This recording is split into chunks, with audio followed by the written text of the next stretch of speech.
끝으로 너희가 주 안에서와 그 힘의 능력으로 강건하여지고 마귀의 관계를 능히 대적하기 위하여 하나님의 전신갑주를 입으라. 우리의 씨름은 혈과 육을 상대하는 것이 아니요 통치자들과 권세들과 이 어둠의 세상 주관자들과 하늘에 있는 악의 영들을 상대함이라. 그러므로 하나님의 전신갑주를 취하라. 이는 악한 날에 너희가 능히 대적하고 모든 일을 행한 후에 서기 위함이라. 아멘. 자, 오늘은 본문 말씀을 가지고 총알이 날아온 방향이 전진할 방향이다라는 제목으로 하나님 말씀을 증거하겠습니다. 에베소서 6장은 영적 전쟁에 대한 말씀입니다. 우리 11절 12절 말씀을 다 같이 읽겠습니다. 시작. 마귀의 관계를 능히 대적하기 위하여 하나님의 전신갑주를 입으라. 우리의 씨름은 혈과 육을 상대하는 것이 아니요 통치자들과 권세들과 이 어둠의 세상 주관자들과 하늘에 있는 악의 영들을 상대함이라. 자, 바울은 신앙생활하면서 필수적으로 꼭 해야 될 것이 하나가 있는데 그것은 바로 영적 싸움이다라고 전하고 있는 것입니다.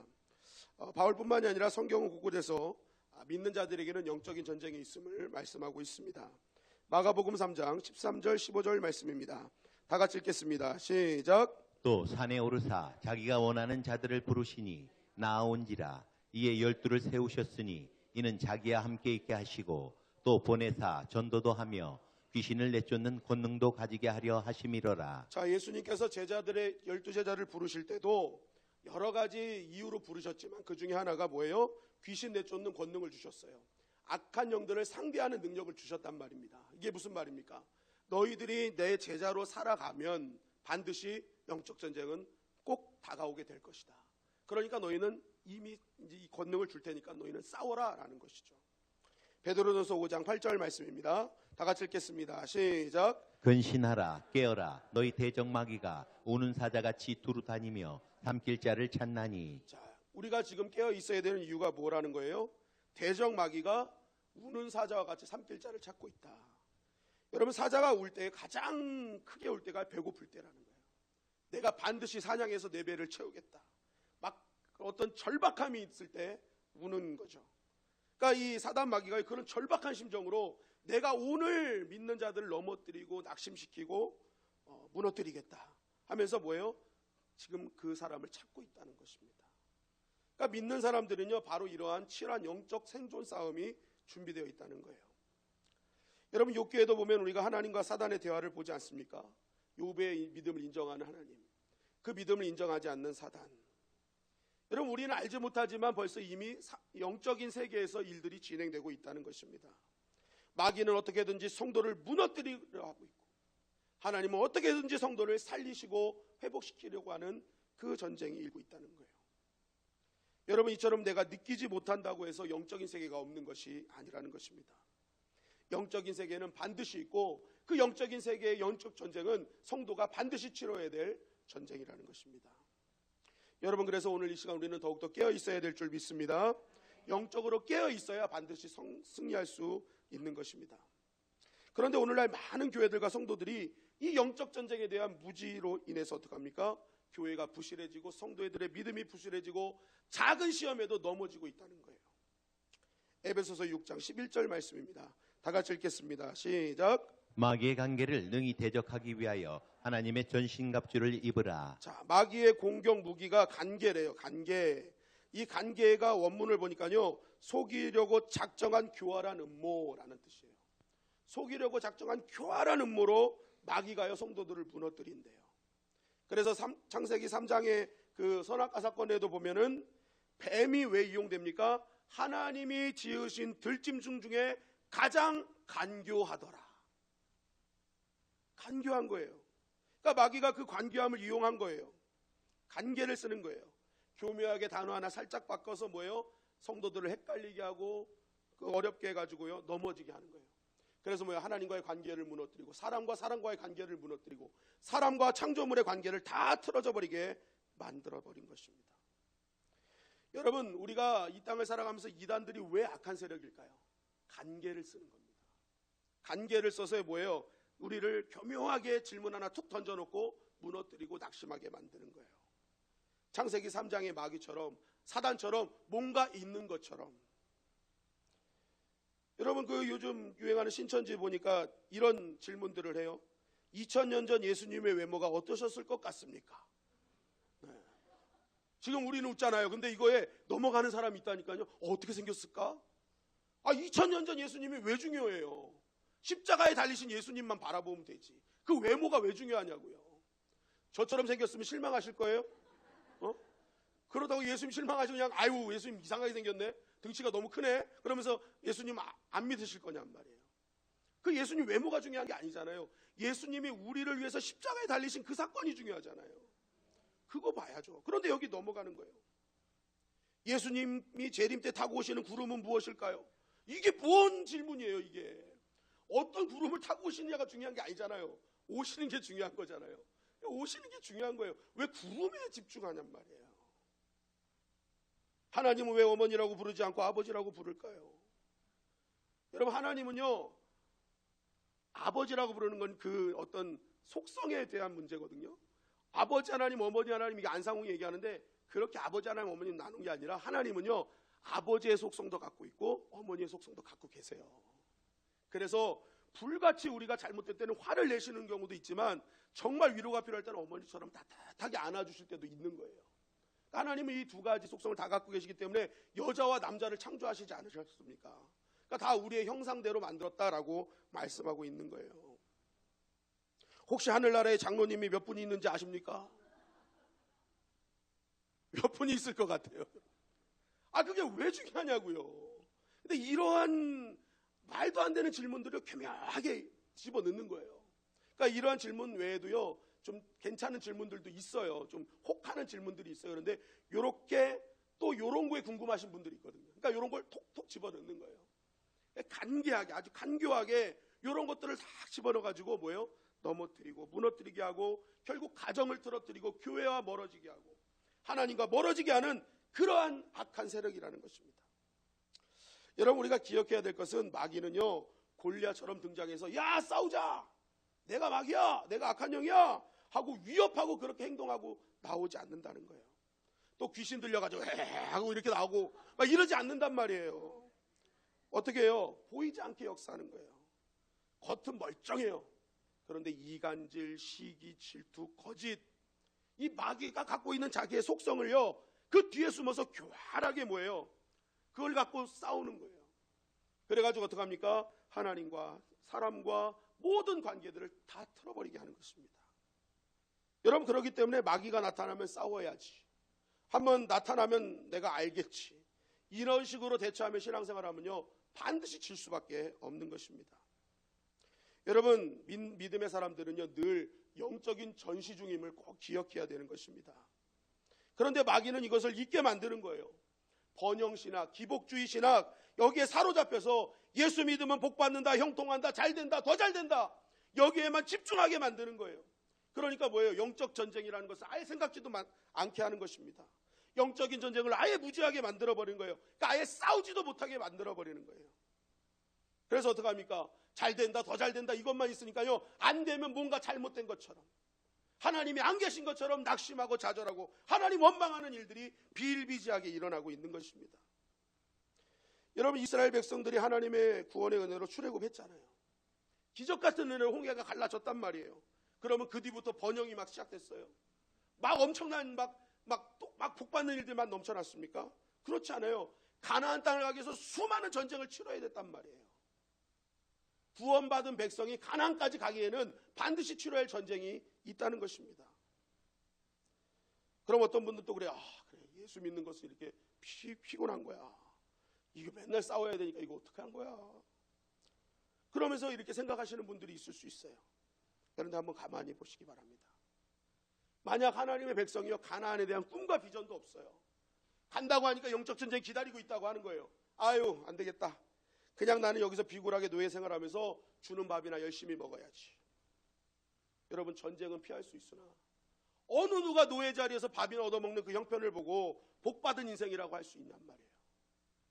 여러분, 진짜 하나님께서 주시는 은혜가 무엇입니까? 비록 고난은 있어도, 전쟁은 있어도, 전쟁 중에 내가 상처가 날지라도 그 전쟁 중에 믿음으로 살면서 앞서가시는 주님 만나고 앞서가신 주님의 은혜를 경험하면 그것이 진정한 은혜요 하나님의 복인 줄 믿습니다. 뭐가 복이냐고요? 뭐가 복이냐고요? 그래서 믿는 우리는요, 늘 마귀와의 영적인 전쟁을요 선포하고 준비해서 승리하는 삶을 살아야 되는 것입니다. 중요한 것은 무엇입니까? 전쟁이 승리하기 위해서는요, 전쟁할 대상이 누군지를 정확하게 알아야 되고 상대를 이길 무기를 정확하게 갖고 있어야 된다는 것입니다. 오늘 제목이 그것을 말하는 거예요. 총알이 날라온 방향에 적이 있다. 총알이 날라온 곳이 적이 있지 다른 곳에다 총 쏘고 있으면 안 된다는 거예요. 그러니까 그 적을 정확하게 알고 적이 있는 방향을 정확하게 알고 적을 정확하게 알면, 싸워야 대상을 정확하게 알면 우리는 반드시 이길 수 있는 것입니다. 저는 오늘 말씀을 통해서 우리 주님의 영광교회 성도님들 모두가 영적인 전쟁에서 우위를 점하는 자들이 되기를 주님의 이름으로 간절히 축원합니다. 그렇다면 이 에베소서 6장 말씀을 통해서 사도 바울이 증거하는 영적 전쟁, 이길 수 있는 방법은 무엇이냐? 첫째는 악한 영들은 항상 가까운 곳을 이용한다는 것입니다. 한번 따라할까요? 악한 영들은 가까운 곳을 이용한다. 가까운 곳을 이용한다.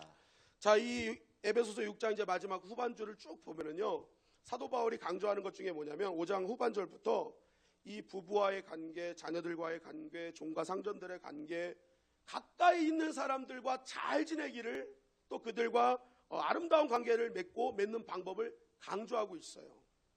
그래서 에베소서 5장 22절 28절에 보니까 아내들이여 남편에게 하면서 부부관계, 에베소서 6장 1절 3절을 보니까 자녀들아 주 안에서 너희 부모에게 순종하라 하면서 자녀들과 부모의 관계, 에베소서 6장 5절 9절에 보니까 종들아 두려워 말고 떨며 성실한 마음으로 육체의 상전에게 순종하라.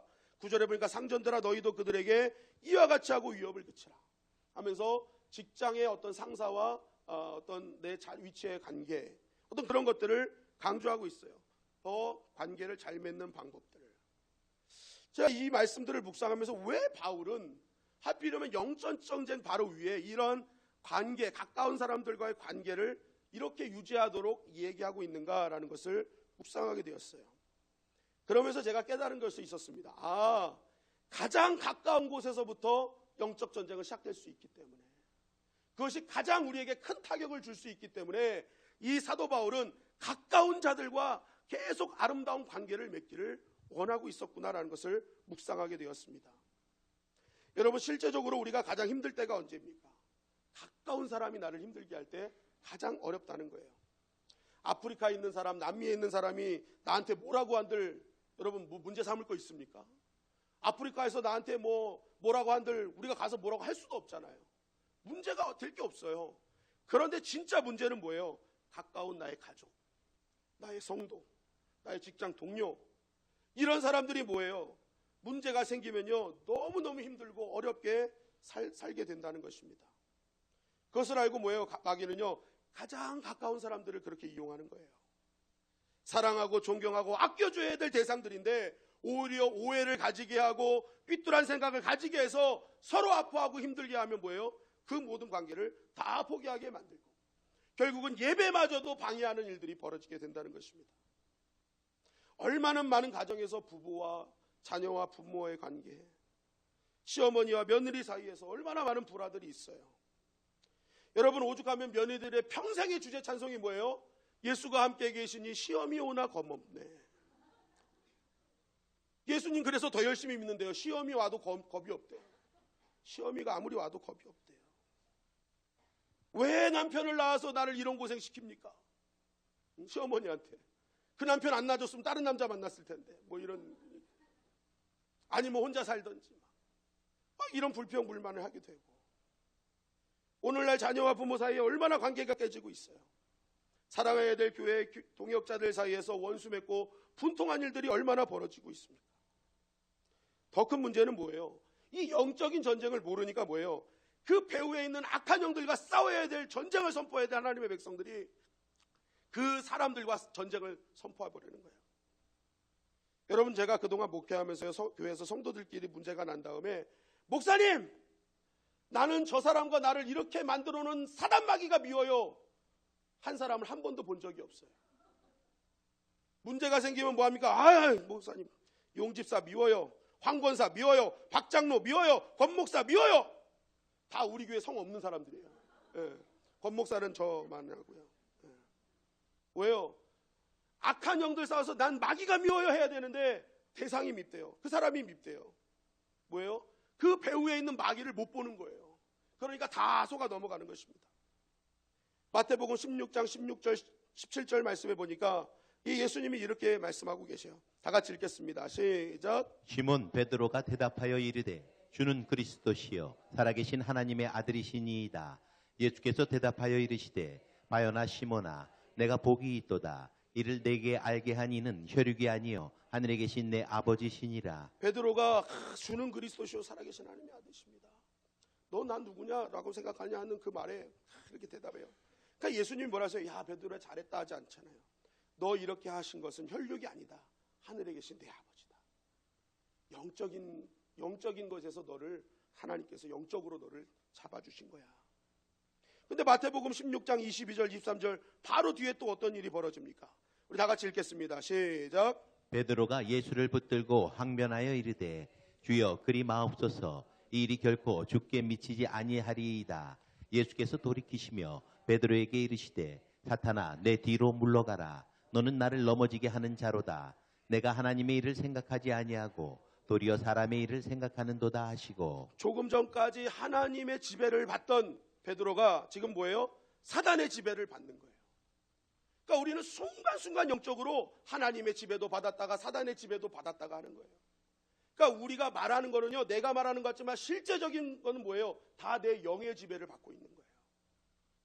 어느 순간에는 하나님의 그 영광을 막 찬양하기도 하고 똑같은 입으로 누군가를 정죄하고 비판하고 뭐예요? 그게 내가 하는 게 아니라니까요. 내 안에 있는 악한 영들이 배후에서 나를 하나님의 영광을 자꾸만 가리게 만드는 거예요. 여러분 우리는 순간 방심하면요 이런 악한 사단의 배후에 있는 이 악한 관계를요 간파하지 못하면요 그냥 넘어갈 수밖에 없는 거예요. 그러니까 여러분 저 사람 왜 이래? 성격이 이상해졌네. 여러분 이거 이렇게 얘기할 필요가 없는 거예요. 왜요? 그 뒤에 누가 있어요? 배후가 있어요. 마귀가 있어요. 교활한 관계를 가지고 뒤에서 싸우게 하는 세력이 있단 말입니다. 그러니까 우리는 저 사람 이상해졌네. 믿음의 사람은요 저 사람 이상해졌네 이렇게 접근하면 안 돼요. 저 뒤에 있는 악한 마귀 하나님 물리쳐 주시옵소서. 이렇게 기도해야 되는 거예요. 우리와 함께 있는 모든 부부, 내 아내, 남편, 내 자녀들은요 타도해야 하고 싸워야 될 사랑이 아니라 사랑해야 될 대상이잖아요.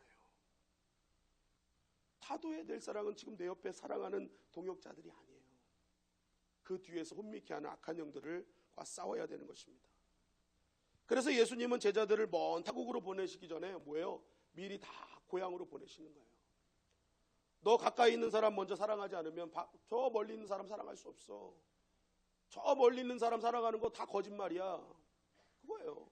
가까이 있는 사람 사랑하지 못하는데 어떻게 저 멀리 있는 사람 네가 사랑할 수 있겠니? 너 거짓말하지 마. 그거 가짜야. 가면 쓴 거야. 라는 거죠. 그러니까 사도 바울도 13년 동안 다소라는 자기 고향에 묵혀 놓으시잖아요. 너가 가까이 있는 너 부모 자녀 제대로 사랑하지 않고 여러분 유대교에서요 총망받던 인물입니다. 그 인물이요 다 실패한 것처럼 고향에 들어와가지고 이제는 나 예수님 믿어요 했을 때 그 부모들의 마음은 얼마나 무너졌겠어요. 야 이놈아 예수 가문데 너 지금 뭐하는 소리야 하면서 얼마나 핍박하고 정죄했겠어요. 그런데요 거기서 끝까지 그 자리를 지켜내는 거예요. 나는 그래도 예수님의 사랑으로 부모님 사랑해요. 결국 거기서 그 사랑이 완벽하게 이루어졌을 때 주님이 안디옥으로 건져주셔서 결국 땅끝으로 보내시는 거예요. 그러니까 내가 서 있는 내 자리에서 사랑할 수 없는 사람은요 땅끝에서 사랑할 수 없어요. 왜요? 지금 서 있는 내 자리가 지구는 둥글기 때문에 끝에 결국은 뭐예요? 내 서 있는 자리가 시작이고 끝이에요. 그러니까 시작에서 할 수 없는 사랑은요 끝에서도 할 수 없는 거예요. 우리가 선교지를 가려 할 때 뭔가 하나님의 일을 할 때 꼭 제일 가까이 있는 사람이 난리치는 이유가 바로 거기에 있는 것입니다. 진짜 사명을 감당해야 되니까 가까이 있는 사람을 동원하는 거예요. 요번에 집사람이 기도 세미나 갔는데요. 그 목사님, 기도 세미나 하는 목사님이요. 사모님들한테 원수들 잘 있어요. 원수들 잘 있어요. 막 이러더라는 거예요. 그래서 처음에 원수가 누구지? 집사람 궁금했대. 원수가 누구지? 알고 봤더니요. 그 사모님들의 남편, 목사님들이 다 원수예요. 원수. 근데 우리 집사람은요. 평생 제가 너무 잘해주니까 원수라고 생각을 못했던 거예요. 원수가 뭐지? 계속 궁금했대요. 제가 야 그래 원수를 모르는구나. 원수.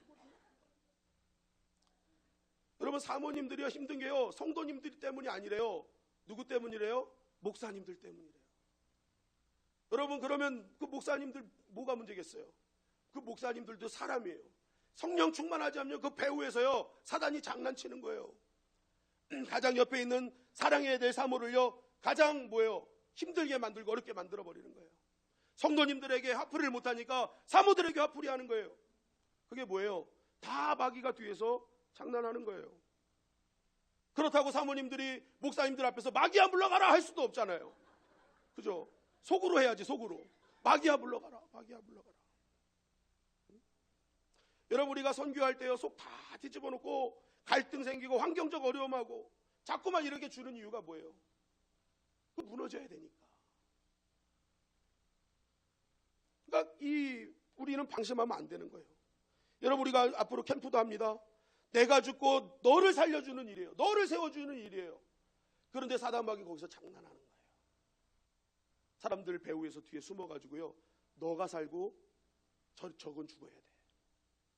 그러니까 뭐예요? 캠프의 본 정신을 잊어버리게 만드는 거예요. 그래서 오늘 바울이 말하는 거예요. 가까이 있는 사람들과 더 잘해라. 가까이 있는 사람들과 화목해져야 된다. 그들과 어떻게든지 뗄래야 뗄 수 없는 관계가 돼야 된다. 그들은 싸울 대상이 아니라 사랑하고 안아주어야 될 대상이다. 그것을 우리에게 말씀하고 있는 것입니다. 여러분 우리 주님의 영광교회는요 가까이 있는 자들에게 더 잘하기를 주님의 이름으로 간절히 축원합니다. 가까이 있는 사람을 사랑해야 결국 땅끝에 있는 사람을 사랑할 수 있어요. 진정한 하나님의 은혜를 누릴 수 있고요 하나님의 참된 복음을 증가할 수 있는 것입니다. 저는 우리 주님의 영광교회가 이러한 나의 신앙의 동역자들 또 나의 남편과 아내 나의 자녀들을 더 사랑함으로 악한 마귀들이 틈하지 못하도록 하는 믿음의 사람들이 되기를 주님의 이름으로 간절히 축원합니다. 둘째는요 무기가 있어야 승리할 수 있다는 거예요. 그럼 어떤 무기를 갖춰야 되는가? 한번 사진을 한번 보여주실까요? 어떤 무기를 갖춰야 돼요? 네. 이게 제가 이거 캠프에 준비하려고 시장에 나갔더니 로마 군인 이 투구가 있더라고요. 그래서 한번 딱 써봤어요. 그랬더니 우리 이성광 목사님이 목사님 이거 쓰고 설교하라고. 악한 사단이 틈하지 못할 것 같다고. 그래서 막 쓰고 하려다가 이게 참 아직까지는 제가 이거까지 못하겠더라고요. 원래 오늘도 군복 입고 나오려고 그랬거든요. 다 군복 입고 나와가지고 우리 이깁시다. 이런 무기 갖추라는 게 아니죠. 그죠? 네. 에베소서 6장 11절 13절 말씀입니다. 다 같이 읽겠습니다. 시작. 마귀의 관계를 능히 대적하기 위하여 하나님의 전신갑주를 입으라. 우리의 씨름은 혈과 육을 상대하는 것이 아니요 통치자들과 권세들과 이 어둠의 세상 주관자들과 하늘에 있는 악의 영들을 상대함이라.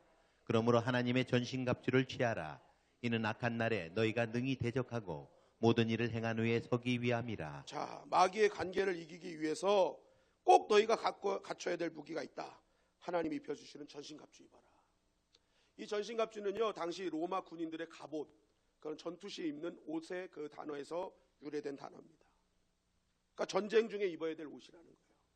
하나님이 입혀주시는 전신갑주 입어라. 왜? 우리가 상대해야 될 거는 혈과 육이 아니라 영적인 상대들이기 때문에. 그러니까 영적인 무기를 가져야 된다는 것입니다. 근데 그 영적인 무기를 누가 공급해 주신다는 거예요? 하나님이 그 믿음을 갖고 사는 자에게 제공해 주신다는 것입니다. 그럼 하나님이 주시는 무기가 뭐냐는 거예요. 첫째는 진리의 허리띠예요. 오늘 말씀에 쭉 보면 진리의 허리띠가 가장 먼저 나와요. 여러분 이 진리가 뭐예요? 사단은요 최고의 무기가 거짓말이에요. 속임수예요. 그것으로 성도들을 무너뜨립니다. 그래서 거짓말이 많은 곳은요 반드시 사단의 배후가 있습니다. 그러니까 성도의 무기는 뭐가 되어야 된다는 거예요? 진리가 되어야 된다는 거예요. 예면 예, 아니면 아니오지 그냥 얼버버리거나 과장하거나 거짓말해서는 안 된다는 거예요. 왜? 그러면 마귀한테 넘어가는 거예요. 예수님은 내가 곧 길이요 진리요 생명이니 라고 하셨어요. 그러니까 진리를 가지고 사는 자는요 예수님이 가시는 길을 따라가고 있는 거예요. 예수님과 함께 하는 거예요. 그러니까 능치 못할 일이 없는 것입니다. 저는 우리 주님의 영광교회가 예면 예 아니면 아니오로 살기를 주님의 이름으로 간절히 축원합니다. 두 번째는 의의 호심경. 옛 성경으로 의의 흉배라는 거예요. 가슴을 막는 도구입니다. 가슴. 그러니까 우리의 마음을 공격해요, 사단은요. 정죄하고 자격지심 생기게 하고 죄책감 들게 하고 자존심 상하게 하고. 그러니까 마귀는요 쉬지 않고 이것으로 우리를 공격하는 거예요. 우리 심장을, 마음을 계속 공격하는 거예요. 그때 우리가 쌓아야 될 무기가 뭐냐는 거예요. 의의 흉배, 예수 그리스도의 의. 내 공로, 내 의가 아니라 나를 공격하는데, 그때 우리가 해야 될 뭐예요? 예수님의 의를 가지고 나가라는 거예요. 예수님께서 나에게 주신 그 의로 주신 신분, 그래도 나는 예수님의 제자야. 나는 예수님의 자녀야. 너 우리 이길 수 없어. 또 평안의 복음의 신이라고 돼 있어요. 뭐예요? 복음이 우리를 평안케 하는 거죠. 그러니까 우리가 이 평안케 된 우리는 뭐예요? 복음을 전하러 가는 거예요. 왜요? 또 누군가를 평안케 하기 위해서. 그런데 마귀는 그것을 방해하는 거예요. 복음을 통해서 평안하게 되니까 평안을 방해하는 거예요. 영혼 구원 방해한다는 것이죠. 여러분, 진짜 복음이 들어오면 악조건 속에서도 평안할 수 있는 것입니다. 우리가 벌써 1년이 됐지만 우리 작년에 말레이시아 선교 때도요, 비행기 짐이 다른 곳으로 다 가버렸어요. 그러니까 이틀 동안 속옷이 갈아입질 못했어요. 속옷이 막 몸에 달라붙어 있었어요. 그러니까 막 이거 어떻게 해야 되나 하는데, 이 선교팀이요 한 명도 누구도 짜증내는 사람이 없는 거예요. 다만 기도하는 건 뭐예요? 이 짐이 빼앗기지 않고 무사히 들어오기를. 그 선교지 아이들에게 줄 짐들이었거든요. 그런데 이 짐이 다른 데로 가버리는 바람에 이 항공사가요 그 관세 거기에 통과하지 않고요 다른 곳으로 해가지고 그냥 짐을 싣고 와버린 거예요. 그래가지고요 오히려 그 짐을 다 나눠줄 수가 있었어요. 근데 제가 놀란 것은요, 어떻게 그렇게 이틀 동안 속옷도 안 갈아입었는데 어떻게 그렇게 평안할 수 있냔 말이에요. 이거는 뭐 기적이에요. 은혜예요. 왜요? 복음을 전하러 가니까. 여러분, 그래서 진짜 마귀가 있는지 없는지는요 복음을 증거하고 전도하러 나가보라는 거예요. 그러면요 그때 마귀가 실제 하고 있는지를 알게 될 것이다 라고 얘기를 합니다. 또 믿음의 방패예요. 이 마귀는요 화전을 쏴요. 불화살을 쏴요. 시시때때로 쏴요. 엄청난 시험들을 우리에게 쏘는 거예요. 그때 그 시험을 이기는 게 뭐라는 거예요? 믿음이라는 거예요. 믿음. 여러분, 그 화살을 쏘면요 방패가 없으면요 우리 몸에 다 꽂히잖아요. 그러면요 다치든지 죽든지 하는 거예요. 그런데 그때 그 불화살을 이길 수 있는 유일한 것은 믿음이라는 거예요. 네가 아무리 쏴봐라 그래도 하나님 우리를 지키셔.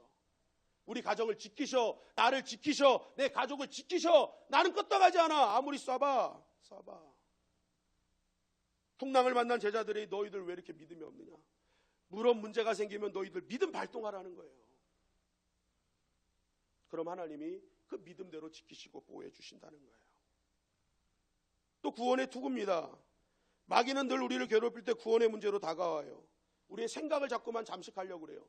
너 그런 모습으로 구원받을 수 있어? 네 지금 행동을 봐. 네 꼬라지를 봐. 너 구원받을 자격 없어. 이런 생각으로 우리를 계속 공격한다는 것입니다. 여러분, 그러나 구원은 내 현재 모습, 내 행동으로 자격이 있고 없고를 따지는 것이 아니에요. 지난주에도 말씀드렸지만 여전히 본질상 진노의 자녀였지만, 그러나 하나님은 여전히 우리에게 긍휼과 사랑이 있으셔서 그분의 은혜로 구원을 받은 것이지, 내 자격, 내가 뭔가를 이루어서 내가 구원을 받는 것이 아니라는 거예요. 그러니까 이 마귀가요 계속 구원의 문제로 우리를 방해할 때 우리는 외쳐야 돼요. 그러나의 은혜가 있어요. 내가 여전히 부족하지만 그 구원의 하나님은 오늘도 나를 사랑하시기 때문에 내 부족한 모습 아시면서도 십자가에 달려 돌아가셨어요. 내 구원에는 아무런 문제가 없어요. 여러분, 우리는 고백이 있어야 될 줄 믿습니다. 그리고 마지막 뭐예요? 성령의 검이라는 거예요. 위의 무기들을 가만히 보면 다 수비형입니다. 쳐들어올 때 방어하는 거예요. 그런데요, 마지막 이것은 공격형 무기입니다. 성령의 검. 완벽하게 이기려면 결국 이 성령의 검이 있어야 된다. 근데 이게 뭐예요? 말씀이라는 거예요. 말씀의 검잡이가 되라는 거예요. 마태복음 4장에 보면 마귀의 시험이 오잖아요. 그때 예수님이 그 마귀의 그 공격을 다 완벽하게 제압하신 게 뭐예요? 기록하였으되. 말씀으로 다 공격하셨어요. 말씀으로 공격하니까 마귀가 한순간에 물러가 버렸어요. 계속 공격하다가도요, 말씀으로 공격하면요 정확한 말씀으로 공격하면요, 마귀는 공격할 수 없는 것입니다. 저는 우리 주님의 영광교회가 정말 통독을 하는 교회임을 너무너무 기쁘게 생각하는 거예요.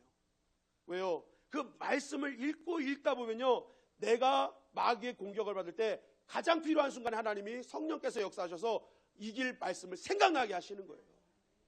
그렇기 때문에 여러분, 통독을 멈추지 않기를 주님의 이름으로 간절히 축원합니다. 계속 말씀을 읽어야 돼요. 그럴 때 딱 마귀가 공격할 때 기록하였으되 하면서 공격할 수 있는 거예요. 결국 우리는 이러한 공격, 이런 무기를 통해서 이런 걸 깨달을 수 있죠. 내가 전신갑주를 입었는지 안 입었는지를 확인하는 방법이 있어요. 누군가 나를 이간질하고 넘어뜨리러 다가올 때 여러분 넘어지지 않고 있으면요, 여러분 전신갑주 입고 있는 거예요. 시험들이 막 와요. 그럼에도 불구하고 여러분 끝까지 버티고 있으면요, 정말 그 예배의 자리를 사모하고 말씀의 자리를 사모하고 있으면요, 여러분 전신갑주 입고 있는 거예요. 모함하지 않고 말을 버티지도 않고 거짓말하지 않고 있거나, 그런 말을 들어도 오히려 평안의 복음을 가지고 내가 오히려 더욱더 복음을 증거하고 있으면 여러분 전신갑주 입고 있는 거예요. 나의 연약한 모습이 있어요. 부족한 모습이 있어요. 그래도 하나님 오늘도 십자가로 날 구원하신다는 이 확실한 믿음을 갖고 있으면요, 여러분 전신갑주 입고 있는 거예요. 문제가 찾아오고 어려움이 올 때 좌절하고 낙심해서 상황을 묵상하지 않고 오히려 그러한 일들이 왔을 때 말씀을 탁 펴고 말씀 묵상하고 있으면요, 여러분 전신갑주 입고 있는 거예요. 저는 우리 주님의 영광교회가 전신갑주를 입는 교회가 되기를 주님의 이름으로 간절히 축원합니다. 그런데 이것을 어떻게 입을 수 있냐는 거예요. 내가 막 노력해서, 내가 막 뭔가를 해서, 그게 아니에요. 하나님의 전신갑주예요. 하나님이 주시는 거예요. 하나님이 주시는 거예요. 하늘에서 임하는 거예요. 결국 우리가 전신갑주를 입는 방법은요, 하나님을 끝까지 바라보고 의지하는 것입니다. 여러분, 헬라어 사람이라는 단어가 안드로포스라는 단어입니다. 이 단어의 원래 뜻은요, 직립이라는 뜻을 갖고 있는데, 여기서 파생돼서 어떤 뜻이 나왔느냐, 위를 쳐다보다 하늘을 보는 존재다, 위를 보는 존재라는 단어로 파송되었어요. 결국 안드로포스, 사람은요, 위를 볼 때 산다는 거예요. 위를 볼 때. 그런데 오늘날 많은 사람들이 뭐예요? 육신적으로는 위를 보지만 내 영적으로는 하늘을 보지 않아요. 하나님을 사모하지 않아요. 하나님을 의지하지 않아요. 그러니까 뭐예요? 이 땅만 보다 결국 무너지는 인생을 산다는 거예요. 로마서 1장 28절 31절 말씀을 다 같이 읽겠습니다. 시작. 또한 그들이 마음에 하나님 두기를 싫어하며 하나님께서 그들을 그 상실한 마음대로 내버려 두사 합당하지 못한 일을 하게 하셨으니 곧 모든 불의, 추악, 탐욕, 악의가 가득한 자요, 시기, 살인, 분쟁, 사기, 악독이 가득한 자요, 수군수군하는 자요, 네, 계속 읽겠습니다. 비방하는 자요, 하나님께서 미워하시는 자요, 능욕하는 자요, 교만한 자요, 자랑하는 자요, 악을 도모하는 자요, 부모를 거역하는 자요, 우매한 자요, 배악하는 자요, 무정한 자요, 무자비한 자라. 자, 또한 그들이 마음에 하나님 두기를 싫어한다. 하늘을 봐야 될 인생들이 하나님을 보지 않는 인생이 되니까요, 어떤 현상들이 일어난다는 거예요? 쭉 보니까요, 불의, 추악, 탐욕, 악이 가득한 자요, 수군수군하는 자요, 비방하는 자요, 하나님 미워하는 자요, 능욕한 자요, 교만하는 자요, 자랑하는 자요, 악을 도모하는 자요, 부모를 거역하는 자요. 쭉 보면요, 다 관계의 망가짐이에요. 보세요. 하나님을 바라봐야 될 상이 하나님을 바라보지 않으니까요, 그 순간 무너지는 거예요. 다 관계가 무너지는 거예요. 악한 것들이 임하면 이렇게 되는 거예요. 그래서 마귀 악한 사단들은요, 하나님을 못 보게 하는 것입니다. 끝까지 예배 자리 못 가게 하고요, 기도 자리 못 가게 하는 거예요. 다 변질되게 만드는 것이죠. 그 스폰지라는 예전에 그 TV를 보니까 돼지는 목표 자체가 하늘을 보지 못하는 구조랍니다. 그래서 항상 땅만 보고 산대요. 그런데 이 돼지가 하늘을 보는 순간이 있대요. 돌뿌리에 넘어져가지고 뒤집어졌을 때, 아니면 죽을 때, 죽어서 뒤집어 놨을 때, 두 가지 아니면은요, 거의 일생을 동안 하늘을 보지 못한대요. 땅을 본대요. 죽는 순간 한 거예요. 아, 하늘이 있었구나. 문제가 생긴 다음에 아, 하늘이 있었구나. 여러분, 우리는 하늘을 보는 존재인데요, 영원히 땅만 보고 있으면 우리도 어느 순간 뒤집어지는 일만 벌어지면 그때서야 하늘을 쳐다보고 후회한단 말입니다. 여러분, 우리는 매일매일 하나님 쳐다보면요, 뒤집어지는 은혜가 있는 거예요. 괜히 뒤집어져서 후회하지 말고요, 미리미리 하늘 쳐다보고 뒤집어진 은혜로 살기를 주님의 이름으로 간절히 축원합니다. 하늘 쳐다보는 인생은요, 반드시 승리하는 거예요. 왜요? 하나님께서 맞는 은혜를 부어주시고 하나님께서 허락하시는 전신갑주가 있기 때문에 그렇습니다.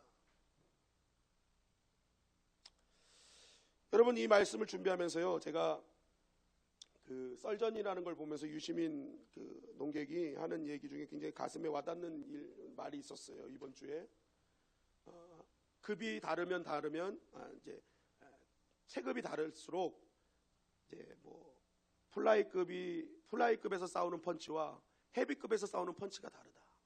그러니까 플라이급 그런 역할을 하는 사람들은요, 늘 플라이급 펀치만 맞는다는 거예요. 근데 그 사람이 헤비급이 되면요, 헤비급 펀치를 맞는다는 거예요. 그러니까 어떤 역할과 중요성에 따라서 다가오는 펀치가 다르대요. 여러분, 제가 이 말 듣고 있습니다. 아, 그렇다. 교회도 그렇다는 생각을 했어요. 집사님 시절에 마귀가 하는 펀치가 다르고요, 권사님 되고 안수 집사님 되고 장로님 되고 하는 펀치가 다 달라요. 중요성이 강하면 강할수록요, 더 큰 펀치가 날라와요. 여러분, 이거 꼭 기억하십시오. 그래서 여러분, 내가 중요한 역할을 맡고 어떤 교회에서 중요한 재직을 맡고 자리를 맡고 있으면요, 기억하셔야 돼요. 더 큰 펀치 날라오겠구나. 그럼 어떻게 해야 되는 거예요? 더 기도해야죠. 장로님이 됐는데 아직도 집사님 같은 신앙생활을 하고 있으면 되겠어요? 그러면 큰 펀치 날아오면 한 방에 날아가는 거예요. 카운터 되는 거예요. 권사님 직분 받았는데 아직도 성도같이 신앙생활하면 되겠어요? 그냥 중간 펀치만 날아와도 넘어가는 거죠. 내가 역할이 중요해지면 중요해질수록요, 더 기도하고 더 하나님께 나아가야 돼요. 그래야 카운터 펀치 날아와도 버텨내는 거예요. 그런데 매일 나는 육신적인 직분 올라가는데 영적으로는 깨어있질 않아요. 그러니까 뭐예요? 작은 것에 넘어지고 한 대 치면 넘어가고. 멕시코의 결전이 있기 전에 후배 페이스북에 이런 글이 올라왔어요. 이제 세계 1위 팀과 세계 1위를 이긴 팀이 남았다. 그죠? 멕시코가 독일을 이겼잖아요. 그러니까 이 친구가 올렸어요. 이제는 세계 1위 팀과 세계 1위를 이긴 팀이 남았다. 제가 그걸 보면서 그랬어요. 야, 우리나라가 상대할 팀이 이렇게 강력하구나. 그들 욕하면 안 되겠구나. 여러분, 세계 1위 팀과 싸우는 거예요, 지금. 그냥 핫발이 막 62, 70이 이런 팀이랑 싸우는 게 아니라 세계 1위 팀과 싸우고요. 이 멕시코는요, 세계 1위를 이긴 팀이에요. 얼마나 강력한 팀이에요. 그러니까 이들이 예선전에 치렀던 선수들과는요, 다른 차원의 경기를 하는 애들이에요. 그러니까 지금 우리가 해줘야 될 건 뭐예요? 카운터 펀치 않도록 기도해주고 응원해줘야죠. 못한다고 할 게 아니에요. 지금 잘 싸우고 있어요. 잘 싸우고 있어요. 응원해줘야 되는 거예요. 여러분, 마찬가지입니다. 우리가 역할이 중요하면 중요할수록 더 큰 펀치가 날라올 거예요. 여러분, 더 기도하고 더 하나님께 매달리기를 주님의 이름으로 간절히 축원합니다. 그래서 작은 것에 넘어지지 마시고요, 이왕이면 카운터 날라와도 버텨내는 힘이 있어야죠. 그런 교회 하나님 사용하시고요, 그런 성도를 사용하십니다. 오늘도 이 말씀 꼭 붙들고 하나님만 바라보는 말미암아 하나님께서 주시는 무기, 힘과 능력으로 날마다 승리하는 저와 여러분들이 되시기를 주님의 이름으로 간절히 축원합니다.